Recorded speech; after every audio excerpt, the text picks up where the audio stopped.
ഞാൻ ജനിച്ചത് തൃശ്ശൂർ ജില്ലയിലെ കുരിയച്ചിറ എന്ന് പറയുന്നൊരു സ്ഥലത്താണ്. ധാരാളം ക്രിസ്ത്യാനികൾ മാത്രം അന്നും ഇന്നും നിറഞ്ഞു നിൽക്കുന്ന ഒരു സ്ഥലത്ത് ഒരു ക്രിസ്തീയ കുടുംബത്തിലാണ് ഞാൻ ജനിച്ചത്.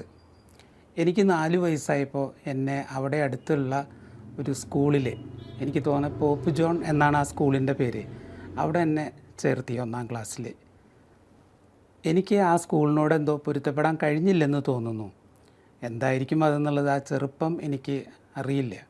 കാരണം വെച്ചാൽ ചെറുപ്പത്തിലെ കുട്ടികൾ പരമാനന്ദം അനുഭവിക്കുന്നവരാണ്. അവരെ സംബന്ധിച്ച് ഉത്കണ്ഠകളില്ലാത്തൊരു കാലമാണതൊക്കെ. ബാല്യകാലം ആരുടെയും അങ്ങനെയാണ്. വളരെ ഉത്കണ്ഠകളൊന്നുമില്ലാതെ പരമാനന്ദം അനുഭവിക്കുന്ന ആ കുട്ടിയിൽ എന്താണ് സംഭവിച്ചതെന്ന് എനിക്കിപ്പോഴും അറിയില്ല. ഏതായാലും എന്നെ എൻ്റെ അമ്മ വീട്ടിലേക്ക്, അത് തൃശ്ശൂരിൽ നിന്ന് ഒരു 5 കിലോമീറ്റർ അകലെയുള്ള അരണാട്ടുകര എന്ന് പറയുന്നൊരു സ്ഥലത്തേക്കാണ്. അവിടെ തലയൻസ് ഹൈസ്കൂളിലാണ് ഞാൻ പിന്നീട് ചേർന്നത്. അതൊരു ഹൈസ്കൂളായതുകൊണ്ട് അങ്ങനെ പറഞ്ഞു എന്ന് മാത്രം.